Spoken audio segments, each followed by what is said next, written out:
here again. Yes, we're here again at long last. I picked up this off my email yesterday, and it's pretty much to the point of what we're here to discuss, and I think it supports all of what we know, but now it's in print form where it pretty much underscores how important it is that we do something and do something quickly, because this is the SHOT 50 State Report on Public Education in Black Males, dated 2010. And it speaks to basically the graduation rates of African Americans, particularly African American males, and how far behind we are as African American males in the educational system, particularly as it applies to graduation rates.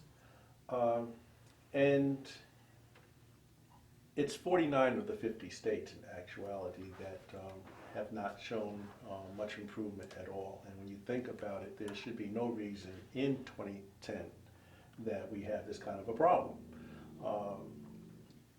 We have a black president. We have a black governor here in New York. And still we have major problems with black males and black students in general when it comes to education. So even with them, our governor and our president, we can't say that the playing field is level. It is anything but level. And this report, an unbiased report, it's filled with statistics which bears out their findings, indicates that there's much work still to be done. Looking at it from a historical perspective, it is not anything that's new with regards to the need to address the issue. We can go back to Frederick Douglass, who spoke on it. We can go back to W.B. Du Bois. We can go back to Kenneth Clark, the educator. Carter G. Woodson, also the miseducation of the Negro. That might help, huh? I guess we've all seen that. The Miseducation of the Negro by Carter G. Woodson. And as I mentioned, the educator Kenneth Clark in Dark Ghetto. And more recently, instructing and mentoring the African American college student. These books, and many, many, many more like them, are still being written because the problem has not been resolved. And I think that's one of the reasons why I was personally so drawn into Jack Taub's program and what he is representing here, a way that we can finally look at leveling that playing field, that proverbial playing field. And I don't know if there is anything that one could call too late, but if it is a time where it seems like it's becoming too late, it's pretty close to now. I think that there's a degree of urgency here that we can't wait. We shouldn't wait. The waiting period is long gone. And here's something that we can implement soon, should be implemented soon, and it's tried and true. Oh, yeah. You're both students. Oh, I can attest to that. Yes. So you know that it works, and we just have to get more and more and more people on board with it, because we don't want it to be too late. And that's why I'm here today. From a behind the camera perspective, I've videotaped over 50 hours of classroom experiences, different sessions, and to the minute, it's always been a very positive experience from the faculty, from the students, being interviewed about the methods that Jack uses. I haven't heard one negative comment. There's always some apprehension when you walk into Jack's class, and maybe both of you can address that Yeah, we will. and the transformation that took place once you got into Jack's work. But I am an enthusiastic backer of the methodology that's used in the transformation of the students in Jack's class. Right. Yeah, well, speaking about the methodology, when I enrolled in Kingsborough in 2007, fall 2007, it was right before the campaign for the Obama election, and that slogan that everyone was saying, yes we can, yes we can. I don't know how serious that they knew that yes we can was or is. And in his class, and that method that he used, where there's a three-pronged approach that's used in the classroom where the focus is on race, behavior, skill, and technique. And when I'm saying race, and people might say race, it's just the materials that were used that gave us a historical perspective on things that have taken place in this society that have caused some to be behind. And those that are behind, and when we look at this report, it's the black student. And in 2010, that's a travesty to have any student left behind or still behind. We should all be on a level playing field. And right off the bat, I was amazed at the technique that he used in engaging the students in the material, and some of us not knowing about the history of this country, or knowing and not really understanding. We did read pieces from Kenneth Clark, Lisa Delpit, and these issues we're talking about that we were able to talk about in the classroom from an English standpoint, where we were learning how to read through breaking down sentences through grammar, and word usage and all the things that fall in what's taught in English. But while we were gaining the skill and technique, we were learning at the same time. So some of those myths that we had about people in this society, we found out actually were myths. They were wrongs, they were lies. And we found out why they were. And it brought us together as a people. We're separate because of our ethnicity and our culture, but we're all human beings. And that was the thing that brought all of us together when we started to learn about certain issues in this country.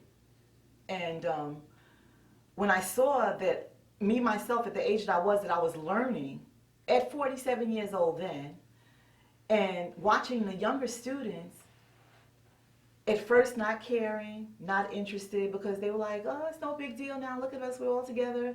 I said, but we're all together in one building, in one room, but we're still all separate, because I have ideas about you, you have ideas about me, and we don't even know if these ideas are right or wrong. But when we sat in an open session where we had to free ourselves of our biases and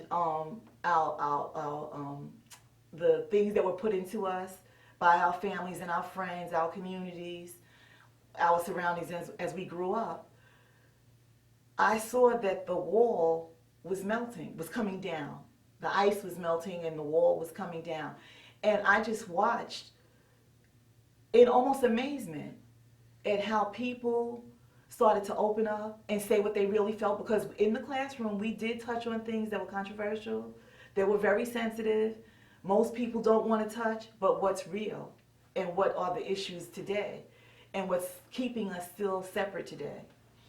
And go ahead. But as a parent, though. As a parent of 3 black males, of children that were in school as I was, and I had 2 older sons that were in college away, and then I had one that was in high school coming into college. And all I kept thinking was, I wish my sons could be exposed to this particular professor and this particular teaching, because there are things that I missed in teaching them. they don't understand what's going on around them. They don't understand why certain people do what they do. And when I say certain people, I'm going to say black people. They don't understand why some of them are just, a lot of them are just hanging on the corners that have no desire to be educated past high school, if they make it past high school. And it's like they don't have anything to live for. But they're quick to say that it's society has done this to me. And their way of, they rather go rebel against society than try to find out what it is and make the correction in a positive way. And I watch students, young black males in the classroom, just, I can say almost transform. Because I watch them from coming from the back of the classroom, moving to the front of the classroom. I watch them willing to express themselves, whether right or wrong, and willing to take the hit. Because if they come wrong, they're corrected in the classroom in a most positive way. And then the other students in the classroom could let their guard down and say, okay, we can speak about this thing in classroom. We can talk about this without fighting with each other and being angry with each other and being angry with the teacher and walking away being angry and dropping the class.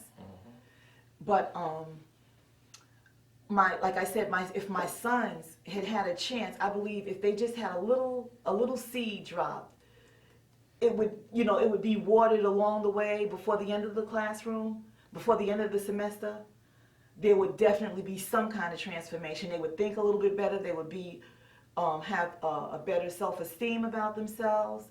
They could feel that they could go on, that they could learn. Because in this classroom, again, while we use certain reading material, we went from one level to a higher level of reading, because once we engaged everyone in the easier reading, the reading that made us want to talk and discuss things, we now moved into the area of building our skill and our technique so that we could take tests and be successful, that we could believe, there's this thing, let me just say this. Once you can read and understand what you're reading, the world is open to you. It's open to you, and in that classroom, you can write better. When you feel better, you do things a lot better.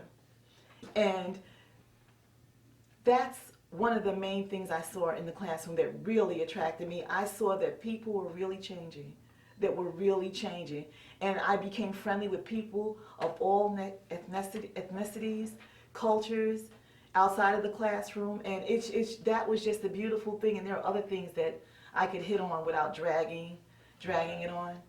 But it's just a great experience, Okay, well, I want to pick up from what Beverly is saying.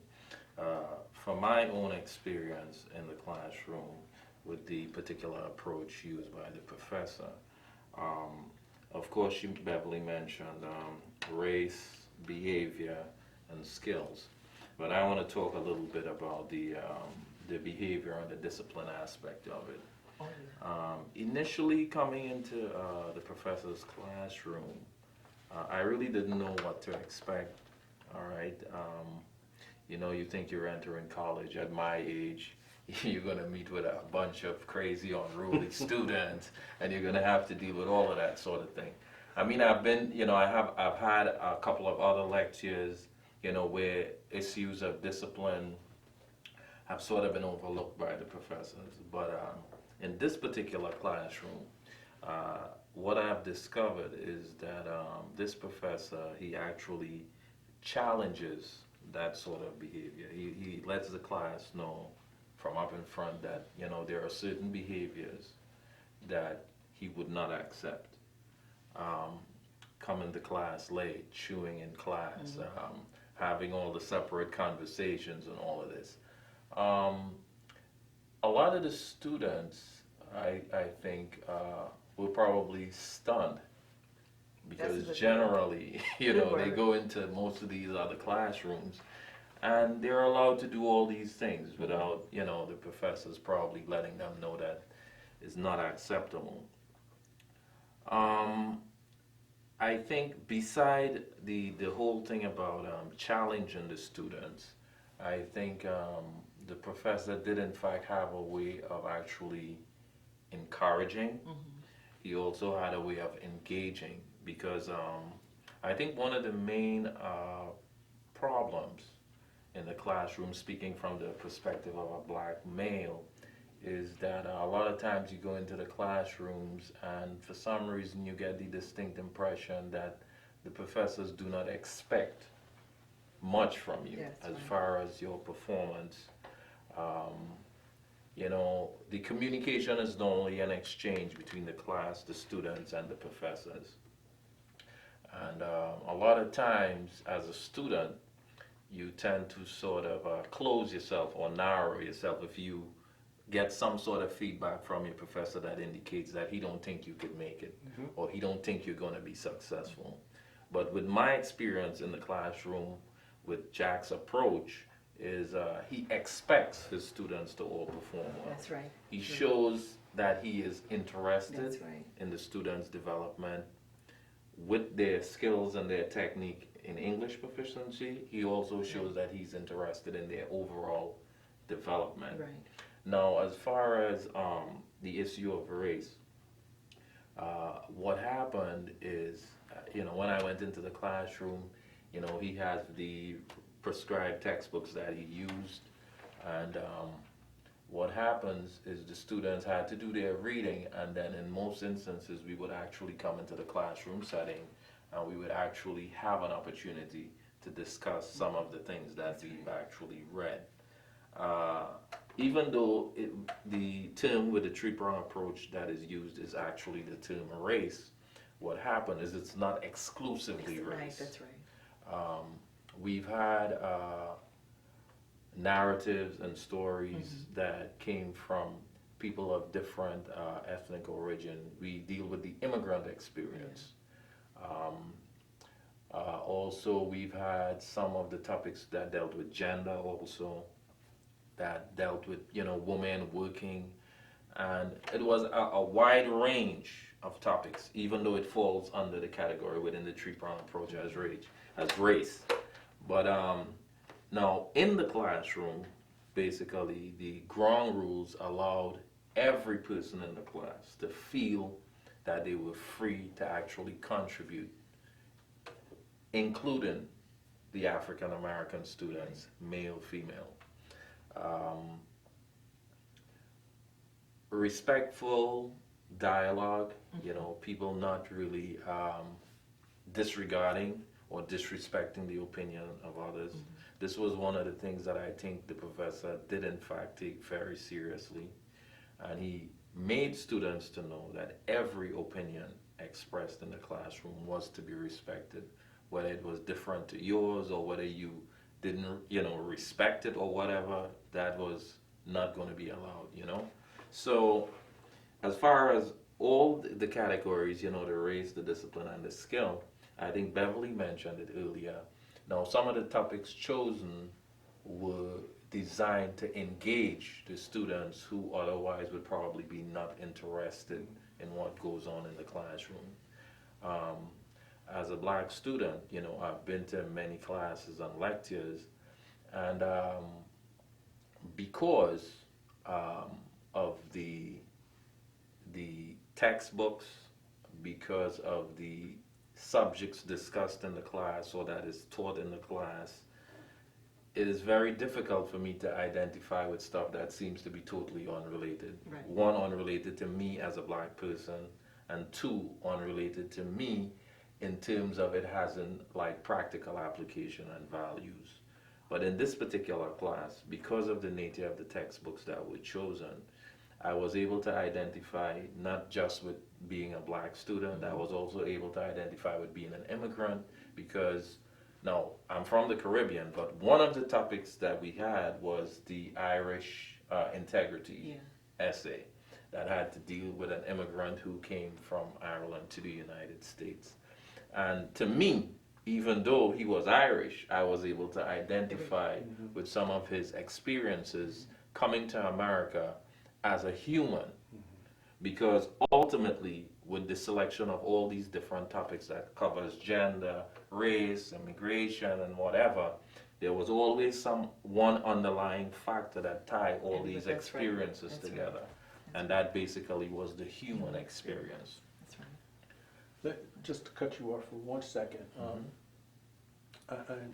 because I'm not a student in the professor's class, Mhm. one question that comes to my mind is, when the course was ending, did you see that the students who were white, did they seem like they felt that they were shortchanged or that they didn't get as much out of the course because it was geared in a different way than what they were used to? Or, No, not one. At the end of the day, at the end of the semester, every student expressed their appreciation. Oh, they were so grateful because when you live in a society that tells you one thing, it's something if it's telling you the truth, but when it's telling you a lie, a lie is always going to be uncovered. And in a classroom setting, just going over different reading materials and understanding that a lot of the things weren't fact. It was just someone's opinion written and maybe read the wrong way where people think it's fact. And when we learned how to break it down, the sentence, the paragraph, to get what the writer is really saying, now it gives you the opportunity to open up your mind and say, oh, maybe it's this, maybe it's that. Well, why was this and why was that? And then the ball starts to rolling. And now you become engaged to the point where you want to find out more of why are things not right and not wrong. okay, let me also add and respond to your question. I think also what was very important is the fact that the professor allowed every student to have a viewpoint. Black, Yes. white, Korean, whatever it is. Mhm. So being in an environment where every person has an opinion that counts, what it does for each student, despite whatever their background might be, is they are given an opportunity to really view deeply into the opinion of someone else, black or white. One of the things is some of the essays that he gave us that we had to write, where we had to actually look at the opinion of Oh, in others. English 12, Right. okay. And then we, The look at different informative. views, yes. Right. And then we had to compare them, put them together. I think, like, some of these processes that he uses, even though it might be formal and we might have to write and we have to do that, all of these things, I think, when his approach is combined, one affects the other. Right. So when we learn to write that way, then when we come into the classroom and we have discussions, we are actually allowed to apply this not just to our writing, but also to our ability to communicate with other people, to consider the perspective of someone else. So as far as any sort of conflict, like with black or white students, yes, there were disagreements of opinion. However, because the opinions were listened to and closely scrutinized and considered, at the end of the day, I don't think anybody walked away from that classroom experience without any real significant changes in their views and perspective. For me, a lot of my views were modified because of that experience. So yes, there may have been time when there may have been some level of tension, but now, in retrospect, what I've discovered is the professor specifically chose a lot of these essays, narratives, for that particular purpose, to engage some measure of dialogue between the students. Because as he always say, the classroom, he refers to it as the gymnasium of the mind. And also, it is in fact like the world village, the world community. A therapeutic learning community. Yes. Yes. Because, you have different people of different backgrounds in the classroom. But at the end of the day, what happens is, as you know, he says this also, let me mention, Yes. he says that this is this classroom, this is not the world. Right. So remember, when you leave here and you go out, you have to deal with the real world that is not fair, is not a level playing field. But his classroom does facilitate for that type of exchange among individuals with opinions and views, regardless of what your race is. We could talk about the incident with Melanie. Right. We could talk about Kevin. We could talk about a range of different things that has actually taken place that has actually allowed students to go beyond what they have learned culturally Right. and from society and otherwise, to be able to reevaluate these things based on their interaction with each other. So I think even though, you know, we're discussing the discipline that is required to appreciate certain basic English skills, we also recognize that as far as the exchanges of ideas and opinions and viewpoints and the exchange of information within the classroom as it relates to the material that is presented, we see that it has a multitude of effects, and one could be carried over to the other. As far as for me, coming into the classroom, one of the things is, you know, as we discussed earlier, I've done a lot of literary work. I have a couple of books that I wrote. You know, I do a lot of production work and all that sort of a thing. You know, so coming in, one of the things is I thought, well, you know, this will be fantastic. I get an English professor so I could bring to him all my stuff and he could review it and correct it. So, you know, I'm going to get two for the price of one right here, you know. But at the end of the experience, I think I was able to develop that much where, in fact, now I could actually do my own corrections on material that I've written before. Because now I'm able, with a greater level of mental clarity, be able to actually critique and correct some of my shortcomings that I may have put to, you know, having writing. So I think basically the approach, the discipline, the skill development, and the use of race material, which is not really race at all as far as I see it, it does address the issue of race, but that is only one facet of what's actually within the spectrum of the material. You know, but the bottom line is, within that classroom, there were respectful mutual exchanges, and I believe greatly that this society needs something that would allow the platform to be even for everyone, so that their contribution could be heard and could be appreciated. And it is, for the black male student, very much of a confidence builder. For me, it was. You know, that confidence building, I can see where that would have great impact on a person's ability to go further into college and then beyond. I was just, again, referring back to the SHOT 50 state report on public education and black males. In reading some of the conditions for success, one that is mentioned in particular is intensive literacy. And here's something that in an English class, with the essays, now you have the confidence to read as you're speaking. As a person of color, as a black person, you're saying, well, you know, I feel more confident in this classroom. So yes, maybe I will try to improve upon my literacy. And once that is done, it being one of those conditions of success, that field is beginning to level. So that's a great point. Working with the Men's Resource Center and particularly with the Black Male Initiative on campus, I did notice some of the things that you were speaking of happening in even our orientation, which was students would come in almost with it appeared that they were not comfortable with being in a classroom setting. Most of the students in this orientation were coming out of high school, and this was their first foray into the college scene. And they gravitated towards the back of the room. And they almost attempted not to be seen. If they could have disappeared into the wall, they would have done so. And I see this, and I know that this is something that didn't just happen when they walked into this classroom.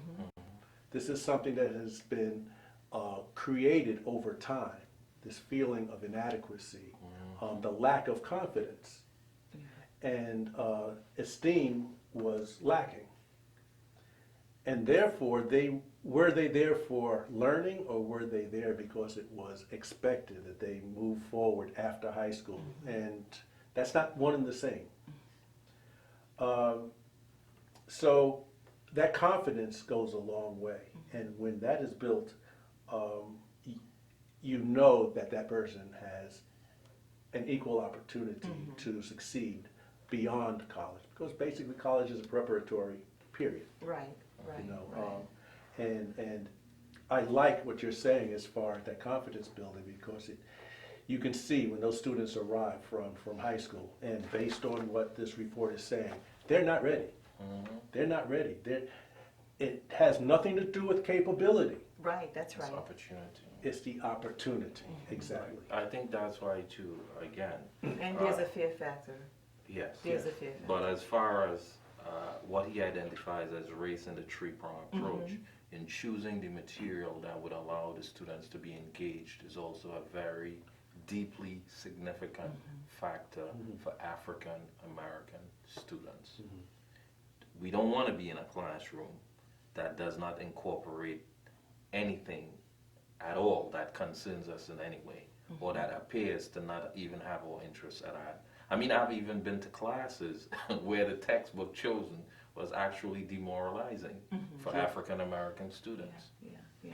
Well, I can give you a perfect example. When I was in kindergarten, first grade, and you know what books we read, Dick, Jane, and Sally, I used to draw the picture of my family as a white family because of the books because I thought that was the family, and but I can't remember if my mother or father. No, you have to color the face in, Beverly. I would even color them white, and I'm like, my mother says, no, we're black, Beverly, you have to color the face in. And that was a big thing for my mother because, you know, you're not white. We're all human beings, but you're not white, Beverly, you're black. But I say that to say this because earlier on you were saying when we were looking at that report, you were saying we got a lot of catching up to do. Yes. Because it starts Yes. from the very beginning that these kids go into school. So if we had this program at every level, by the time they get to college, this would just be, Okay, this would be regular stuff. Right. It would be normal stuff. It would be normal stuff, and we would all see people in a different light. Okay, but I'm glad you mentioned that too, because I want to like sort of go back and sort of clarify one of the things that I mentioned. We mentioned race, and we mentioned it being a broad category that includes gender, you know, immigration, and different factors. One of the things is, as far as engaging the black students and the topics that are chosen, I want to be very clear in what I've experienced in the classroom with the professor.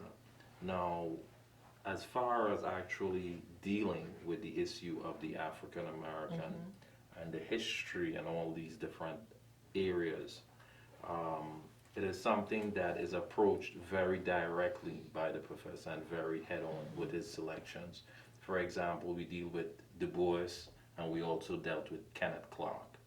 Now, a lot of these material really does get deeply into the psyche of the African American student, and it identifies a lot of the problems that the wider society does not or refuses to look at and to look into and refuses to address, as you say.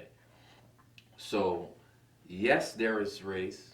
Yes, there is other topics, but we want to be clear that what is dealt with on the issue of race is dealt with in such a way that at the end of the day, it brings the African American male student out aware, confident, and also with the main purpose of actually going into an English class with the skills, with the methods, with the techniques, and with the ability to write better, to read better, and also to be able to relate better to other individuals within his own group and outside of his own group. So now you have this student that's feeling better about him or herself, that feels that I belong here. I'm here in college.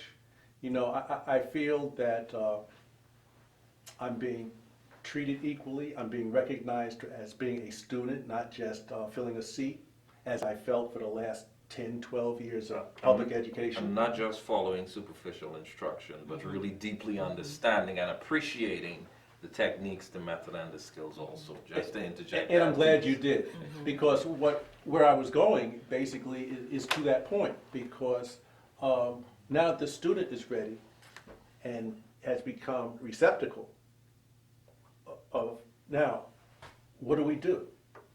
What do we do? How does the system react to this newfound ability? At least it appears to be an ability to some, perhaps, because it's always been there. It's just been The opportunity has not had not- presented itself. Exactly. Mhm. Now, the instructors, the professors, do they recognize this? Are they prepared? Are they ready? I mean, Well, we you could must talk have about seen. Elizabeth, you know, Oh, Professor. and what her experience was. Yeah, her transformation. Mhm. Like what you were just saying is, I see this approach, it's critical that the students get it right off the bat so that they have every opportunity to succeed in their college experience. So, you know, taking an English 12 class, you know, 2 semesters into it really doesn't serve the students justice in all their other courses. Right, They right. need the confidence built in right at the start,